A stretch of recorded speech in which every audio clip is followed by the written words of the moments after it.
Salut l'équipe, comme beaucoup me l'ont demandé, je vous fais cette petite vidéo FAQ pour répondre un peu à toutes vos questions. J'ai eu beaucoup de questions de votre part, je vous remercie. J'ai malheureusement pas pu répondre à toutes les questions, après il y en avait beaucoup qui étaient aussi identiques. Donc voilà, je vous ai fait une petite sélection et normalement vous devriez tous à peu près avoir vos réponses.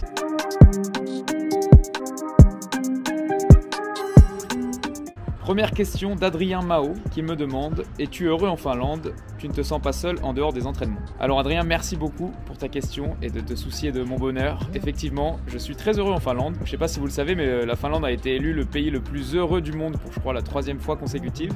Et c'est pas pour rien, c'est parce que la vie, honnêtement, ici est vraiment très agréable, particulièrement l'été, qui est la saison pendant laquelle moi je suis ici. C'est une vie vraiment douce, nature, avec beaucoup de lacs, beaucoup de rivières, etc. Donc franchement, c'est sympa. Et pour le côté, est-ce que je me sens pas trop seul?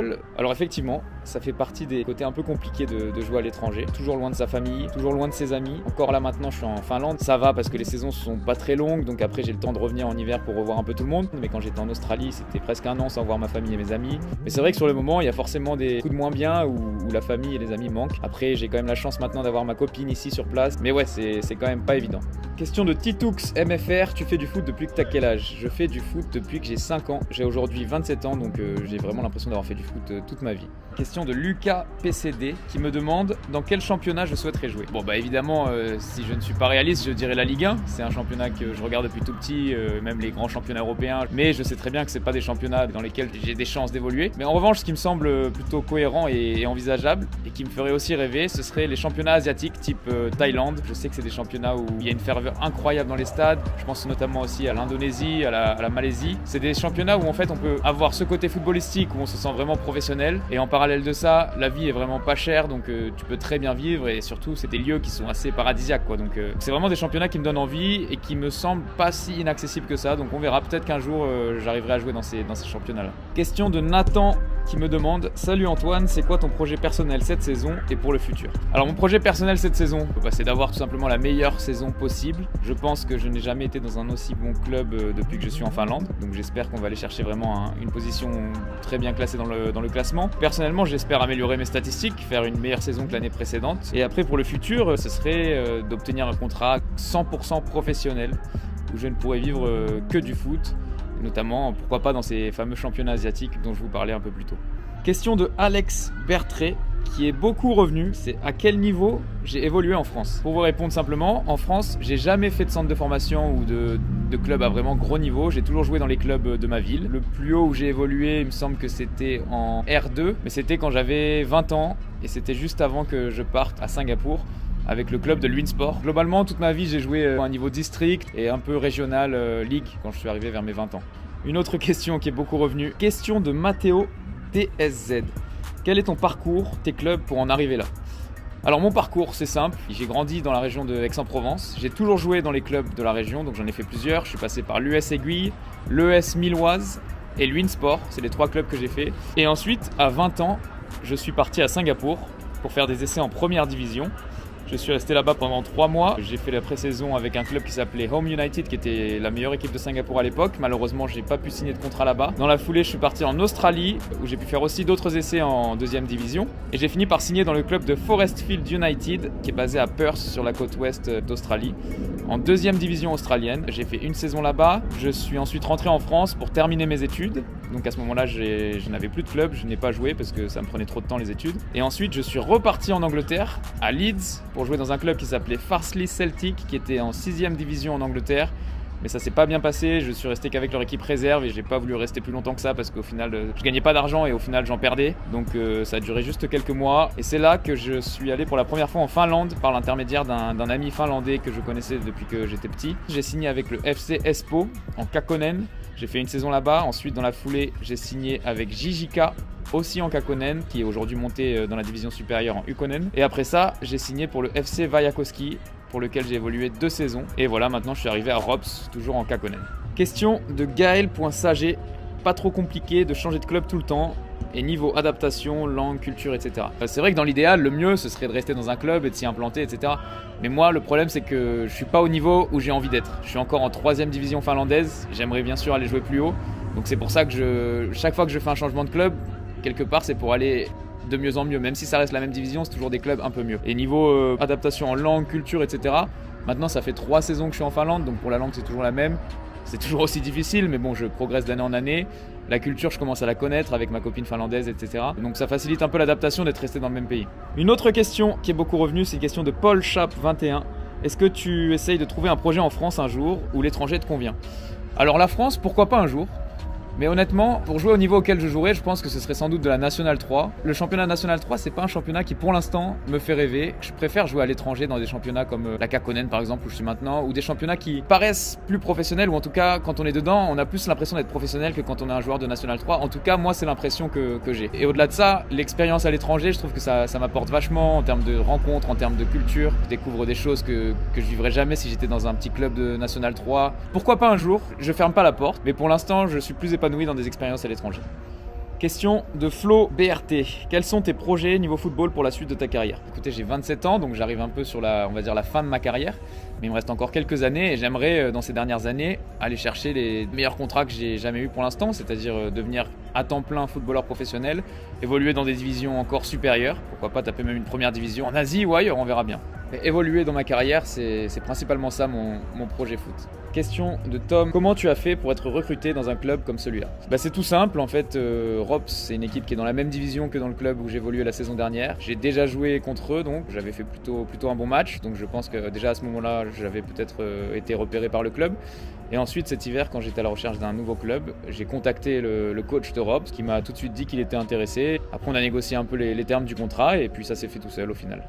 Alors, question très intéressante de la part de Justo Nino qui me demande: tu me conseilles d'avoir combien de capital financier avant de partir faire des essais à l'étranger? Alors ça, c'est une question qui est quand même assez dure à répondre parce que ça tout dépend évidemment du pays dans lequel vous allez. Si vous partez comme moi à la base, je suis parti faire un essai à Singapour, c'est au bout du monde, ça coûte cher, la vie sur place est chère aussi, les billets d'avion, tout est cher. Donc là, il va falloir avoir un capital financier plus important que si jamais vous partez faire un essai en Belgique ou au Luxembourg, en partant de la France bien sûr. Donc voilà, ça dépend vraiment du pays où vous allez. Faut bien se renseigner avant. Moi par exemple, quand je suis parti à Singapour, j'avais bossé pendant 6 mois. Il me semble que j'avais mis 3000 € de côté. Donc ça m'a permis de vivre un peu sur place, mais il faut savoir aussi que j'étais hébergé chez de la famille là-bas, donc ça m'a permis de tenir plus longtemps. C'est vraiment un calcul à faire avant de partir, selon l'endroit où vous partez, le coût de la vie sur place, le coût des billets, etc. Faut vraiment pas partir à l'aveugle, je pense, il faut un minimum se renseigner quand même. Question de Mère Sacha. Les meilleurs pays pour signer pro selon moi?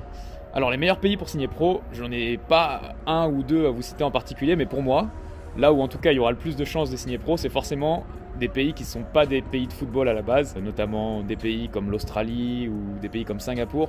Ce n'est pas des pays auxquels on va penser immédiatement en termes de football. Donc ça veut forcément dire que le niveau n'est pas aussi bon qu'il peut l'être en France et que forcément un joueur qui peut être moyen bon en France pourra être un joueur très bon dans ces pays-là. C'est en tout cas le calcul que j'ai fait quand moi je suis parti. Après, faut se méfier quand même, parce qu'il y a des très bons joueurs dans tous les pays du monde. Donc, faut pas arriver non plus en se disant je vais être meilleur que tout le monde parce que personne connaît le foot en Finlande ou le foot en Australie ou à Singapour, etc. Mais en tout cas, je dirais viser les pays qui sont un peu moins cotés niveau foot. Question de Sam PCN. Comment tes parents ont pris le fait que tu partes à travers le monde pour faire des essais? Alors la première fois que je leur ai annoncé que je voulais partir à Singapour, c'était un peu compliqué parce que j'étais en plein dans mes études de journalisme. Il me restait encore un an avant de les terminer et j'ai donc annoncé à mes parents que j'arrêtais mes études pour partir faire des essais pour devenir footballeur professionnel, ce qui était un projet quand même un peu fou. Mes parents ont été géniaux à ce moment-là parce qu'ils m'ont fait 100% confiance. Ils m'ont dit écoute, si c'est ta passion, c'est ton rêve, c'est ce que tu as envie de faire et que tu es sûr de toi, que c'est du sérieux, etc. Écoute, vas-y, tant pis pour tes études, du moins pour l'instant. Tente ta chance, si ça marche pas, tu reviendras, tu reprendras tes études, mais au moins tu n'auras pas de regrets et tu auras fait ce que tu avais à faire. Et je les remercie pour ça parce que je pense que c'est vrai que pas tous les parents auraient laissé leur enfant partir comme ça. Bon, j'avais déjà 20 ans à l'époque quand même, mais c'est vrai que ça paraissait pas être forcément le choix de la raison. Au final, 7 ans après, je suis encore là à être dans la carrière footballistique. Mais entre-temps, j'ai quand même terminé mes études, donc j'ai au moins ce petit bagage-là pour mon après-carrière. Question de Fitzroy. Dans ta première vidéo sur la Grèce, tu parlais d'essais en D2 finlandaise. C'était dans quel club? Alors, c'était des essais au mois de novembre et j'ai fait un essai dans le club de Salpa, Salon Palo Iliat, et un autre club qui est Gnistan, qui est basé à Helsinki et qui est actuellement leader du championnat de Ukkonen en D2. Question de Flo Huré, qui est aussi revenu pas mal de fois. Tu prends combien par mois? Écoutez, c'est simple, je vous l'avais dit dans la vidéo précédente. Moi je suis ici à Rovaniemi pour jouer pour le club de Rops, mais mon salaire ne vient pas de la part du club. Mon salaire est exclusivement versé par le restaurant dans lequel je travaille. Par mois, globalement, ça varie selon combien d'heures je travaille, plus ou moins. Mais sinon, je suis à 15 € de l'heure. Donc on va dire que je fais en général 20 heures par semaine, donc 1200 € par mois. Question de Tom RNDN. Est-ce que tu as seulement ton salaire de serveur ou le club te donne quelque chose aussi? Alors comme je vous l'ai dit, mes revenus ne viennent que de mon salaire de serveur. En revanche, le club me donne effectivement quelque chose aussi dans le sens où mon appartement c'est le club qui me le fournit, les billets d'avion c'est le club qui me les a fournis, mes chaussures de foot c'est le club qui me les a payées et le job bien sûr aussi de serveur c'est aussi le club qui me l'a fourni. Ça faisait partie du contrat que quand j'arrive j'ai ce job qui est là et qui m'attend quoi. Donc voilà, il y a quand même des avantages qui me sont proposés par le club. Question de GNR IOC. Salut, es-tu ton propre agent ou tu passes par une agence? Alors moi je suis mon propre agent, du moins pour l'instant. J'ai toujours fait tous mes transferts par moi-même, à part celui en Grèce, et on a vu comme ça a mal tourné. Après je suis pas contre le fait de passer par un agent si jamais ça peut m'aider à aller chercher un club auquel je n'aurais pas accès par moi-même. Mais pour l'instant en tout cas c'est moi mon propre agent. Question d'Alex Lecourt. Quel est le moment foot le plus dingue que tu as vécu au cours de ta carrière? Récemment, il y a eu l'égalisation dans les dernières minutes contre Vassa, très récemment, là, le premier match de la saison où on a marqué 2 buts dans la 95e minute. C'était vraiment incroyable. Pour moi, le match paraissait perdu et finalement, on a réussi à égaliser. Mais en termes d'émotion, le plus fou que j'ai vécu, c'était quand j'ai signé en Australie. J'avais enchaîné pas mal d'essais infructueux à Singapour, puis en Australie. J'étais parti il y a presque un an avant de signer mon contrat. Et au final, j'ai réussi donc à signer dans ce club de Forestfield en D2. Et lors d'un match qui était peut-être mon 5e match avec le club, j'ai marqué un but qui était vraiment un but magnifique et qui a d'ailleurs été élu but de la saison officiellement. Ils m'ont remis un trophée pour ça, etc. And that's Merrigan on the ball. A shot come in. Oh, it hits the... What a goal! Et au moment où j'ai marqué ce but, j'avais presque les larmes aux yeux parce que pour moi ça venait un peu concrétiser tout ce projet. C'était très fort en émotion, il y avait tous mes coéquipiers qui m'avaient sauté dessus. Donc c'est un moment dans ma carrière qui reste vraiment gravé dans ma mémoire. Question de Adam JG26. Que te vois-tu faire sur le long terme? Pour l'instant, je compte continuer ma carrière jusqu'à ce que j'en ai marre en fait, je pense. De toute façon, j'ai déjà 27 ans, donc dans la trentaine, ça va s'arrêter, je pense. Et après, ce que j'ai prévu de faire, c'est donc, moi je suis diplômé en journalisme et j'aimerais bien devenir journaliste sportif à la suite de ma carrière. Je pense que, notamment avec ma chaîne YouTube aussi et plus la carrière de footballeur que j'ai, c'est pas des projets qui sont complètement incompatibles parce que ça réunit un peu un mélange de tout ça. En tout cas, le projet que j'ai, c'est après avoir raccroché les crampons, devenir journaliste sportif. C'est ce que j'ai prévu de faire et j'espère que ça se passera comme ça. Question de BRG SC90. Est-ce que tu supportes un club? Oui, je supporte le Paris Saint-Germain. Et ce depuis bien avant le Qatar, je tiens à le préciser, c'est important. Je supporte le Paris Saint-Germain depuis l'époque de Ronaldinho. Ça correspond à peu près à quand j'ai commencé le foot, j'avais 5 ans. C'est lui qui m'a fait tomber amoureux de ce club. Après je suis aussi né à Paris, donc ça a joué forcément. Bon, maintenant le club est devenu tout autre chose. Pas forcément fan de ce nouveau PSG. Ça devient compliqué de les supporter, mais bon, on reste fidèle et je suis toujours un supporter du PSG. Question de Alban Foissy. Le meilleur joueur avec qui tu as joué? Alors ça c'est une question qui m'a fait pas mal réfléchir parce qu'avec tous les pays par où je suis passé, etc., j'ai côtoyé vraiment beaucoup de joueurs, il y en a eu des très bons, mais je pense que celui qui m'a le plus marqué c'est Aleksandar Djuric. J'ai joué avec lui lors d'un tournoi à Singapour, donc il était déjà retraité, il avait 40 ans mais il continue à jouer avec un petit club pas professionnel et c'est à ce moment là que j'ai pu jouer avec lui. Et honnêtement lors de ce tournoi, malgré son âge, il était vraiment au-dessus du lot, il marquait des buts du milieu de terrain, c'était un attaquant, tu sentais que c'était un vrai finisseur. C'est le recordman de buts avec la sélection singapourienne, il a aussi un parcours de vie qui est incroyable parce qu'il est à la base, il est bosnien je crois. Il a participé aux Jeux Olympiques en tant que kayakiste avec la Bosnie je crois. Et après ça il est donc venu à Singapour où il s'est fait naturaliser. Et il a énormément de sélections avec l'équipe nationale de Singapour et énormément de buts marqués aussi. Et voilà, c'est vraiment un joueur que j'ai trouvé très bon. Question de Romano, pourquoi avoir signé dans ce club? À la base, c'est vrai que quand j'ai terminé ma saison avec Vajakowski la saison dernière, j'avais pas prévu de retourner une saison de plus en Kakkonen. J'avais plutôt fait une bonne saison, j'avais beaucoup de minutes jouées, etc. J'étais important dans mon équipe et j'espérais vraiment décrocher un contrat dans une division supérieure. J'ai fait quelques essais, malheureusement j'ai pas pu signer et après je suis parti en Grèce et il s'est passé ce qui s'est passé. Je pense que vous savez maintenant les déboires qui me sont arrivés là-bas. Donc après ça, on est arrivé au mois de février, mars, avril, j'avais toujours pas de club et c'est vrai que le football commençait vraiment à me manquer et c'est pour ça que j'ai décidé aussi de re-signer en Kakkonen avec le club de Rops qui m'offrait aussi un certain confort, une certaine sécurité après ce qui m'était arrivé en Grèce. Je savais très bien dans quoi j'allais tomber en allant en Finlande, que tout allait être carré, tout allait être réglo. Et comme vous le voyez depuis que je suis arrivé, c'est le cas. Et c'est pourquoi j'ai signé avec le club de Rops. Question de Lucas Châtelain. Où te vois-tu dans 5 ans? Honnêtement, aucune idée. Aucune idée. Est-ce que dans 5 ans, je jouerai encore au foot? Je sais pas. Est-ce que ça m'aura saoulé de ne pas gagner trop d'argent, de galérer un peu financièrement, etc. C'est possible. Est-ce que je serai journaliste à ce moment-là? Je sais pas. Est-ce que je serai en France? Est-ce que je serai à l'étranger? Honnêtement, j'en ai aucune idée. Dans l'idéal, moi j'aimerais bien dire que je serai en Thaïlande, en division 1, à gagner un bon salaire et à kiffer ma vie en tant que footballeur là-bas avant de prendre ma retraite. Mais j'ai aucune idée. Peut-être que ça aura rien à voir avec ça, donc on verra bien. Question de Aziz Bakir. Combien d'heures t'entraînes-tu par semaine? Grosso modo, 9 à 10 heures par semaine avec l'équipe. Question de Arthur Falguer, le Sancho. Est-ce que le groupe vit bien? Bah écoute, mon Falou, le groupe vit très bien puisque pour l'instant on est premier du championnat. Les bons résultats s'enchaînent. Écoute, on a tout pour garder le sourire à l'entraînement la semaine. Donc j'espère que ça va continuer comme ça. Autre question d'Arthur Falguer. On imagine que l'objectif du club c'est la montée. Comment tu le sens pour cette saison?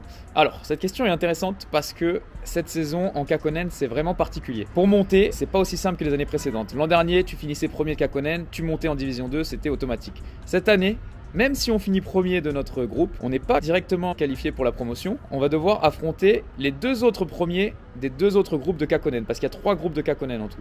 Donc c'est vraiment difficile et en plus de ça il y aura aussi le meilleur deuxième, donc ça va être faire un espèce de petit tournoi à l'issue de la saison avec 4 équipes et seulement un vainqueur ira en Ukkonen qui est la 2e division. Donc cette année c'est vraiment très compliqué de monter. L'objectif officiel du club c'est de finir dans le top 5. Moi j'espère qu'on pourra au moins finir champion de notre groupe de Kakkonen, ce serait déjà magnifique.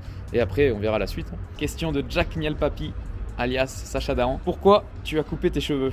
Ouais, bah alors cette question, je me la pose encore moi-même tous les jours. Pour plusieurs raisons, tout simplement parce que j'en avais marre d'avoir les cheveux dans les yeux. À chaque fois que je jouais, j'avais beau mettre un petit élastique, j'avais quand même des cheveux dans les yeux, donc c'était assez gênant. Et c'est vrai que la performance passe avant tout, donc c'était la raison principale. L'autre raison, c'est quand la dernière fois je vous ai fait l'autre vidéo, là je me suis rendu compte que j'avais une coupe à la Maxence Cacré, c'était terrible, c'est vraiment tout ce que j'ai pas envie d'avoir. C'est principalement ça les raisons qui m'ont fait qu'un jour après un entraînement, j'en ai eu marre. Je suis allé chez le coiffeur et je lui ai dit écoutez, faites-moi une coupe courte et ce sera au moins ça pour l'été quoi. Voilà l'équipe, c'est la fin de cette FAQ. J'espère avoir répondu à la majorité de vos interrogations. Peut-être qu'on se refera ça un jour si jamais il y a d'autres questions qui viennent. En tout cas, c'était sympa de pouvoir répondre à vos questions. Merci à tous d'avoir joué le jeu et je vous donne rendez-vous dans une prochaine vidéo. Ciao l'équipe!